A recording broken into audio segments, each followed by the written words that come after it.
Queridos amigos da Academia Brasileira de Marketing, a nossa Abramark, hoje aqui na minha frente tem um representante de uma empresa mundial, indiana, que está aqui presente no Brasil já há mais de 4 anos. Então eu tenho o privilégio de ter aqui o Rafa Leite aqui comigo, que é o Head de Marketing da Zorro Brasil. Rafa, obrigado por ter aceito esse convite, obrigado por estar aqui com a gente hoje. Obrigado, Fábio. Prazer estar aqui, empolgado com o papo. Que legal. Bom, engenheiro de formação para o marketing. Ah. Como é que foi essa história? Por que engenharia e depois por que você foi picado pelo marketing lá Pois atrás? é, eu acho que eu comecei a engenharia do mesmo jeito que muita gente começa ali com administração, sem saber muito para onde ir.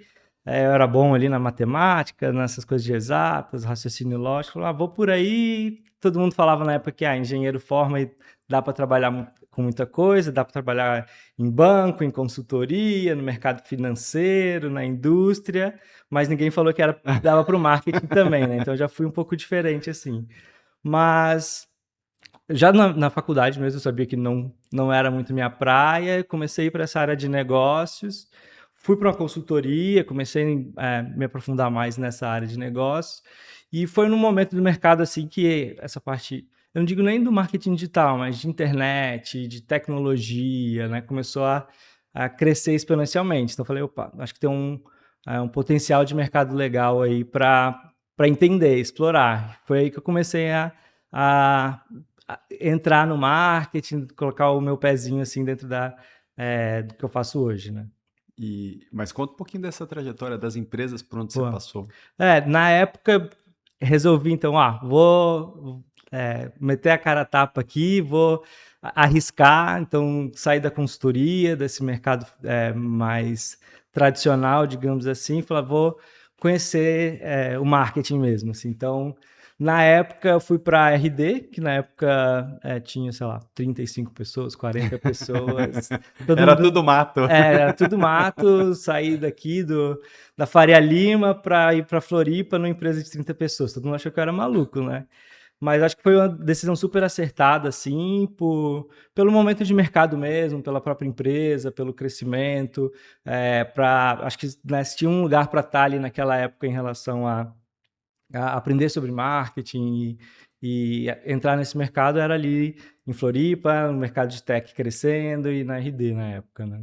Então foi mais ou menos isso que eu comecei minha carreira no marketing digital. Lá passei por várias áreas, por marketing, por CS, por canais. Então fiz projeto com marketing, fiz projeto com produto. Então acho que foi uma boa escola assim de SaaS, de tecnologia, de entender como funcionam o mercado mesmo, como funciona um negócio de tecnologia, um negócio B2B, um negócio SaaS. Depois eu fui empreender, então tive agência. Meti a cara a tapa, assim, fui lá Você também. caiu nessa. Caí, né? Caí, eu falei, tinha um amigo meu na época que era da área de vendas e eu era da área ali de mais de marketing. Falei, pô, vamos juntar, você traz o cliente, eu cuido. Foi uma experiência legal, a gente cresceu bastante, assim, mas vi que, pô, esse negócio de agência, de ser dono de negócio não era muito para mim, e voltei para o mercado porque eu queria mais seguir a carreira de marqueteiro mesmo do que de empreendedor, assim. Então foi uma decisão de carreira na época. Fui para uma startup de IA e há 3 anos estou na Zorro como head da BU de marketing lá. Então eu cuido das ferramentas de marketing, do portfólio de marketing da Zorro no Brasil. Então, posicionamento, geração de demanda, entrada desses produtos de marketing aqui da Zorro no Brasil. Muito legal.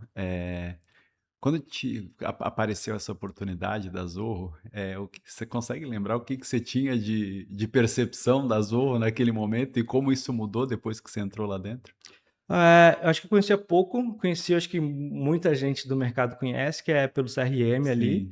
mas não tinha ideia nem dos outros produtos e nem de toda a cultura e visão da Zorro, que é muito peculiar, é muito diferente, e que me chamou a atenção, sem dúvida nenhuma. Assim. Então, não só ter mais de 60 produtos para marketing, para vendas, para finanças, para, enfim, para todas as áreas da empresa, mas o jeito que os indianos veem essa construção, né? Essa visão de longo prazo, a democratização, o foco ali em produto, em CX, né? Então, foram coisas que me chamaram bastante a atenção, né? E realmente, 3 anos depois, eu vejo que não é algo que é só da boca para fora, assim, é realmente do jeito que trata os funcionários, do jeito que pensa em produto, o jeito que pensa em visão de longo prazo, tá tudo muito, o jeito que pensa marketing também, né? Então tá tudo muito ligado dentro dessa cultura muito forte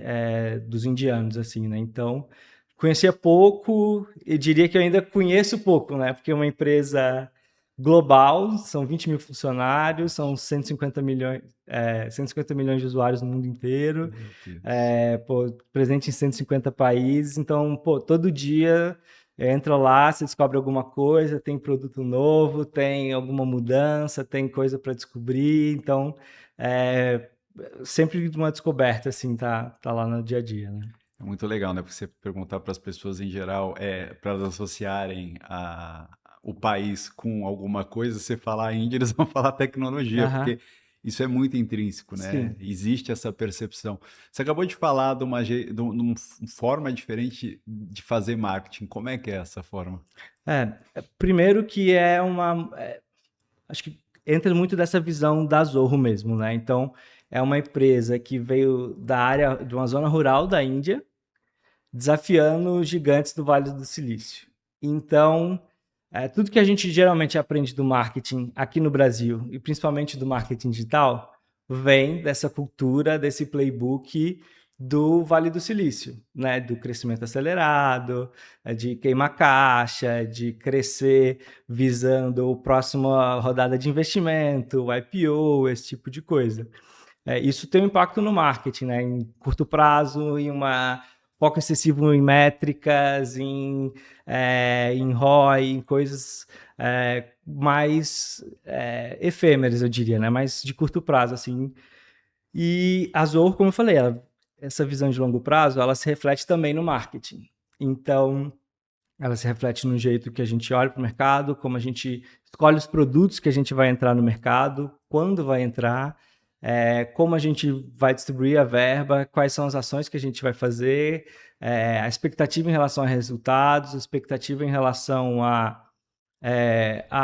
as ações de marketing mesmo, né? Então, o foco realmente muito maior assim, em construção de marca, em thought leadership, né? E realmente você construir os ativos que vão te dar essa visão, esse fundamento para o longo prazo. Então, não preciso ficar ali só olhando para os resultados da campanha de mídia da semana e esperar que aquilo vai resolver minha dor ali no curto e no longo prazo. Não, claro, a gente olha para o resultado, não tem como a gente fugir disso, ainda mais nessa cultura brasileira, assim, né? Então, a gente quer crescer, a gente quer que o Brasil seja um país de destaque, né, em relação aos outros países. Então, claro que a gente foca em crescimento, claro que a gente foca em curto prazo, mas só de você ter essa visão de longo prazo, só de você ter essa cultura, isso também muda o que a gente vê de ação.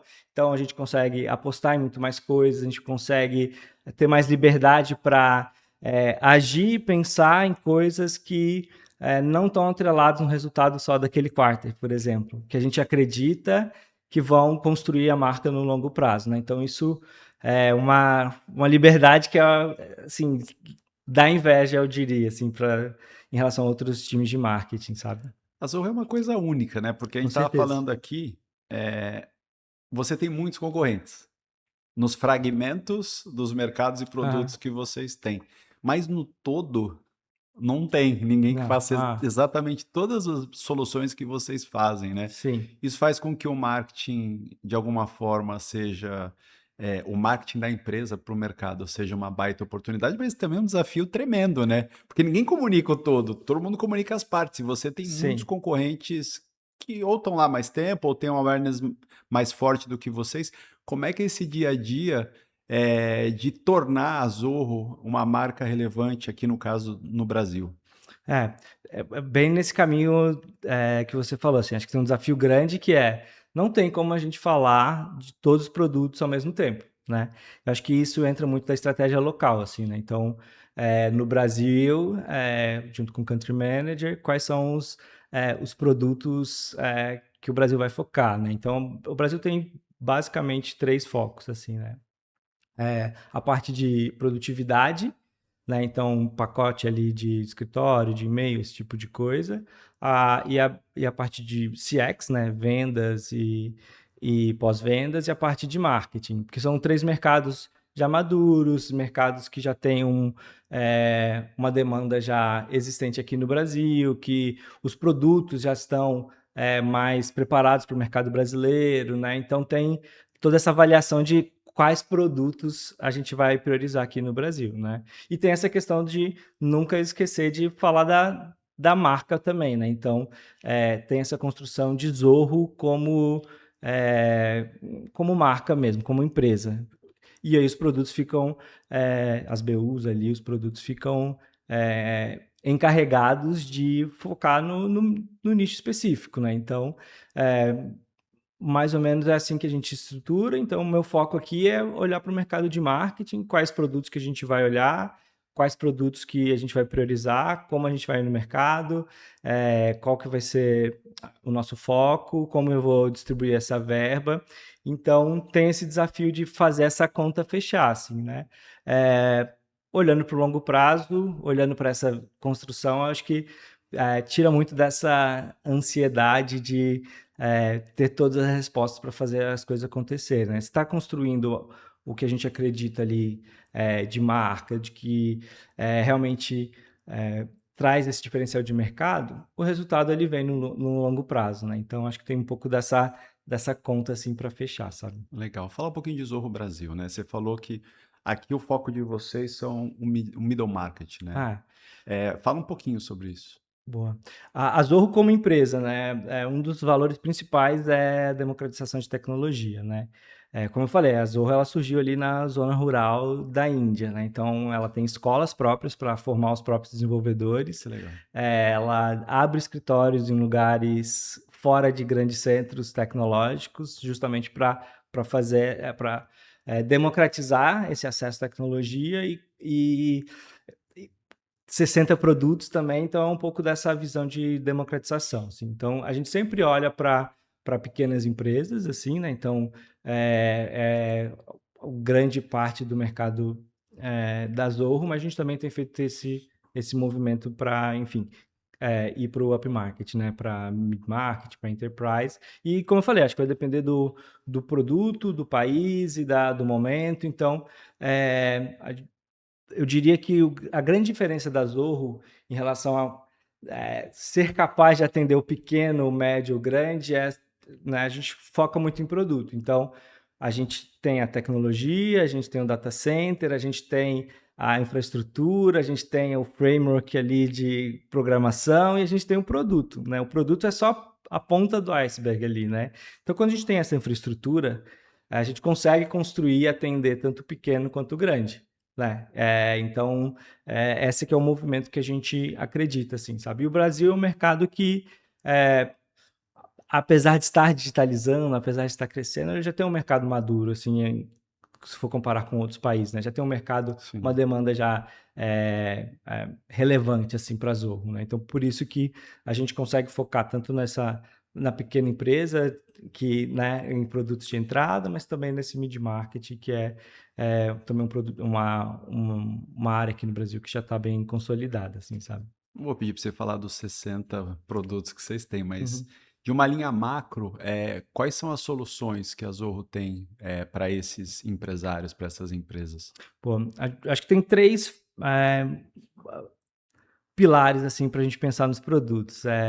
Servir os clientes, então toda a parte de CX mesmo, então marketing, vendas, pós-vendas e rodar tua operação ali, teu back-end, então a parte de finanças, gestão de pessoas, projetos e a parte de infraestrutura mesmo, de tecnologia, de TI, ferramentas no-code, low-code, ferramentas de TI. Então,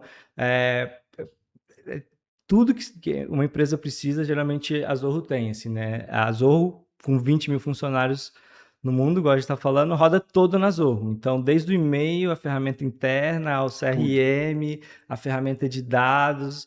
E quando a gente não tem a ferramenta pronta do mercado, a gente tem a ferramenta no-code, low-code, que adapta aquele processo, aquela tecnologia lá para a gente. Assim. Então, Zorro inteira roda na Zorro, né? Então, imagina uma empresa, né, menor, assim, não tem como não rodar também, assim, sabe?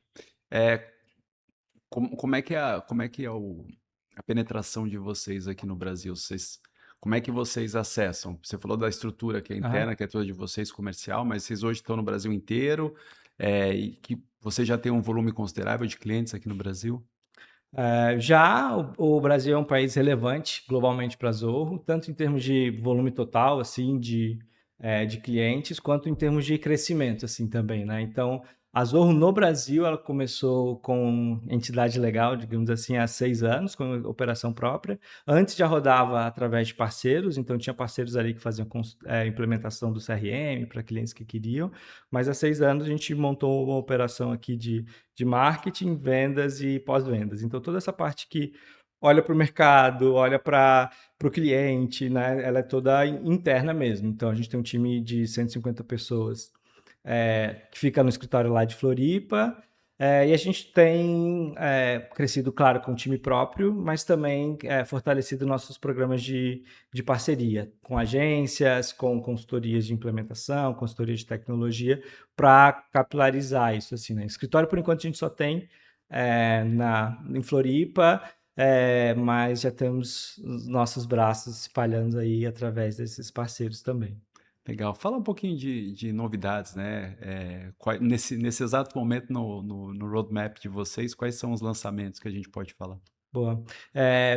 Vou falar um pouco de marketing, assim, né? Que são 10 produtos, então tem sempre muita coisa acontecendo lá. Então a gente tem soluções para e-mail marketing, redes sociais, landing page, site, automação, CRO, analytics. Então a gente tem um portfólio bem completo assim de marketing que está sempre se atualizando. E como empresa, acho que o principal novidade nessa mundo de IA é o Natular, que é o nosso data center voltado para IA, assim, né? Então, como todo mundo deve estar acompanhando aí, o grande desafio de IA não é mais necessariamente o novo modelo ali de IA, de LLM, não é a capacidade ali da IA de executar coisas, de criar agentes, esse tipo de coisa, mas é o mercado em si, que está possivelmente dentro de uma grande bolha aí, por receber investimento, custo de data center, custo de energia, as placas aí estourando de preço, quem é gamer aí se ferrou nos últimos anos, É porque verdade. tá tudo indo para É IA, né? verdade. Então o mercado tem sido pressionado dessa maneira, né? E como que a Zorro está respondendo isso? Como sempre responde a essas adversidades de mercado, né? Construindo do próprio jeito. Então a gente está lançando esse data center voltado para reduzir custos e gerar mais eficiência justamente nesse momento de IA, assim, sabe? Então acho que é a grande novidade olhando para o futuro da Zorro, assim, sabe? Tem um estudo recente que vocês fizeram, muito Aham, interessante, que é o CMO Pulse. legal. Queria que você falasse um pouquinho dele também, dos key findings que vocês encontraram. Boa. É um estudo que a gente geralmente faz todo ano, mais ou menos na época ali do CMO Summit. A gente entrevista e conversa com alguns CMOs do Brasil. Então, esse ano teve gente da Nubank, Intel, várias empresas relevantes. E pegar um pouco, não só a questão de tendências, que é o que geralmente todo mundo fala, né? Todo mundo foca, mas realmente as percepções deles em relação a alguns temas específicos, né? E claro, dentro desse mundo de IA que a gente está falando aqui, eu acho que um ponto importante é toda essa parte de ferramenta, tecnologias e dados, né? Então, mesmo nessas grandes empresas, mesmo nessas esses grandes executivos, ainda surgiram algumas coisas em relação a próprio desperdício ali das ferramentas e de custos, assim, né? Então, mesmo nesse mundo mais que a gente tem acesso a tudo, né? A ferramentas, tecnologia, IA, esse é um problema que ainda não foi resolvido, assim, né? Então, ferramenta, tecnologia continua sendo um gargalo de marketing, não só do ponto de vista de processos, enfim, aproveitar as funcionalidades ali, mas uma questão de orçamentária também, né? Estratégica. Então, mais ou menos 30% do orçamento de Martech, de ferramentas, de tecnologia são desperdiçados. Então, se considerar que, na média, 30% ali a 35% do orçamento de marketing é para isso, né? E desses 30%, 30% ainda são desperdiçados ou 70% ali não sabe de onde vem o ROI disso, é um gargalo, um buraco grande da operação e do próprio orçamento ali do líder de marketing, né? Então, a gente estava falando ali no começo, né, de às vezes aquela obsessão excessiva de olhar para a mídia paga, olhar para o canal, de otimizar e às vezes essa área ali de ferramentas, de tecnologia, ela é negligenciada, né? Então, foi uma coisa que chamou muita atenção no estudo. Eu acho que é um número, se bobear, deve ser maior, tá, Rafa? Ah. Porque eles não tiveram coragem de falar, mas eu acho que é isso mesmo. Eu acho que hoje, quando você olha para o ecossistema de tecnologia e marketing de uma empresa, a quantidade de soluções e ferramentas, com essa visão, você acredita que o fato, a oportunidade de trabalhar com uma única empresa acaba otimizando esse investimento? É o que é a nossa tese de mercado, eu diria assim, né? O que acontece geralmente nos times de marketing? Começa, vai testar um canal, pega lá uma ferramenta para aquele canal. Aí vai crescer, vai testar outro canal, pega uma outra ferramenta. Aí vai montando puxadinho, vai fazendo a gambiarra, né? Vai crescendo, mas sem uma estrutura de tecnologia, de processos, de dados para sustentar esse crescimento. Então, quando só vai olhar para isso geralmente quando chega ali lá na frente e o problema já está estourando, assim, né? Então, o mercado fala muito de integração, só que geralmente essa integração ela envolve tempo do seu time para fazer essa operação rodar, para essas integrações rodarem, trabalho ali de consolidar dados, e às vezes não é só no marketing, vendas, pós-vendas e toda essa stack de dados mesmo, de ferramenta, e às vezes processo, esse tipo de coisa. Então, é uma coisa que cada nova ferramenta, cada nova integração é um ponto a mais ali de complexidade na operação que às vezes é negligenciado. E aí vira esse buraco na operação, essa área cinzenta assim, que ninguém sabe como resolver. Então, a nossa tese, o que a Zorra acredita é muito nessa unificação, né? Que tá tudo dentro da mesma plataforma, da mesma tecnologia, para você crescer de uma maneira unificada, não integrada, né? Porque a unificação ela já nasce dentro dessa mesma tecnologia, dessa mesma infraestrutura de dados, então ela não é limitada ao marketing, né? Ela conecta com vendas, ela conecta ali com pós-vendas, e você consegue ter essa visão da jornada e do cliente como um todo, né? Então, não é só mais olhar para aquele silo da tua área do marketing ali, né? Do SEO, da mídia paga, de social, daquela campanha específica, do teu CRM ali de marketing, esse tipo de coisa. É você olhar para a jornada como um todo, ter uma visão única do cliente e, enfim, olhar para toda a jornada, todos os touch points ali do cliente, não só no marketing, mas, enfim, depois que ele vira um cliente, depois que ele abre um ticket ali no suporte, depois que ele cancela lá na frente, né? Então, você consegue ter essa visão de negócio, que eu acho que é uma coisa que falta hoje no marketing, né? A gente foca muito em campanha, foca muito em geração de lead, quando a gente fala de digital, de B2B, mas não olha para o negócio, não olha para retenção, não olha para métricas de negócio, não olha para churn, não olha para pipeline, não olha para receita e fica aquela visão ali, estão gerando lead e depois não sabe por que que vendas não quer mais falar com você, porque o produto quer lançar coisas sem falar com marketing, coisas assim, sabe? Então, eu acho que essa tese de unificação, ela resolve essa dor de visão de negócio do profissional de marketing, sabe?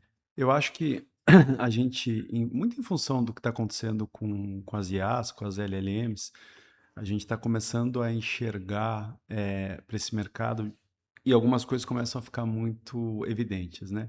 Primeira coisa é que correr atrás de quem, em tese, naquele momento é a solução mais pujante, é uma loucura, porque você não consegue ficar migrando dinossauros o tempo todo de lá para cá. Então, na verdade, você escolhe o teu dinossauro e fica lá quietinho com ele. E tem um segundo ponto que eu acho que é muito interessante, que é a tokenização da compra, que eu acho que é uma coisa que pode vir a ser uma tendência no teu negócio. Porque é isso, eu tenho 60 soluções. O que que é mais lógico para a empresa? Eu comprar as 60 soluções ou eu ter um pacote de dinheiro e usufruir dessas 60 soluções a partir de uma visão de token, né? Sim. Aham. Tem alguma movimentação nesse sentido? Você acredita que isso que eu estou falando, de fato, é o que tende a acontecer mais para frente? Eu acho que tem muitos movimentos em relação o CRM headless e coisas, né, nesse sentido.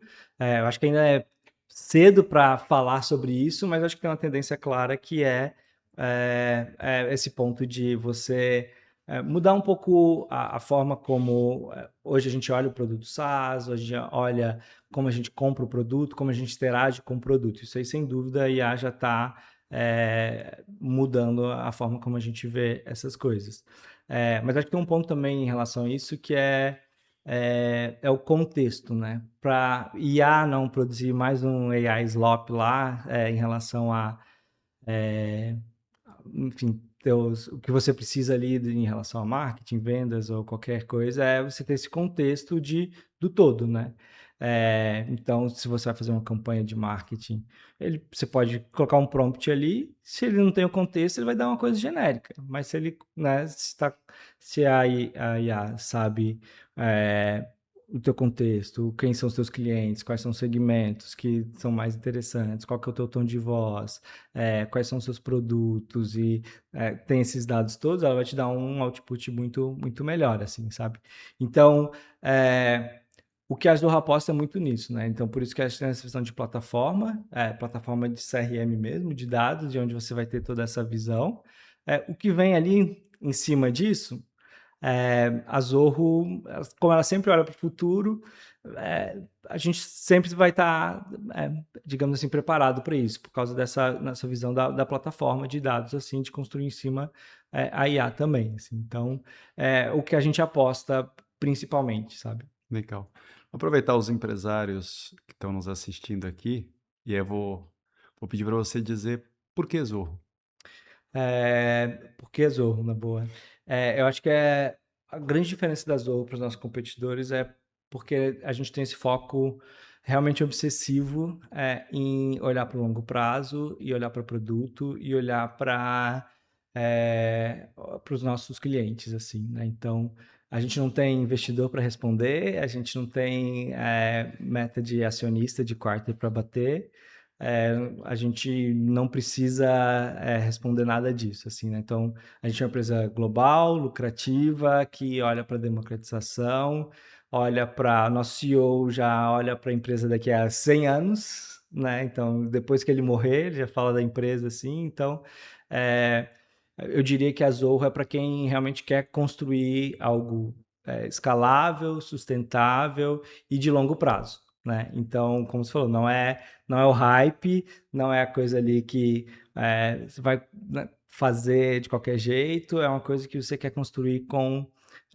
consistência, com visão de longo prazo e com essa visão do todo do negócio, assim, né? Então, se você precisa de marketing, se você precisa de vendas, se você precisa de e-mail, de produtividade, o que for, a Ju tem essa solução e é onde você pode ir construindo em cima, né? A gente tem tudo, mas você não precisa de tudo ao mesmo tempo. Então, a gente tem essa modularidade, essa facilidade, assim, de você ir também começando aos poucos, assim, sabe? Então, acho que é isso. A gente consegue oferecer tecnologia para todo mundo de uma forma acessível, e olhando realmente assim para o cliente, né? Então, para esse relacionamento de longo prazo.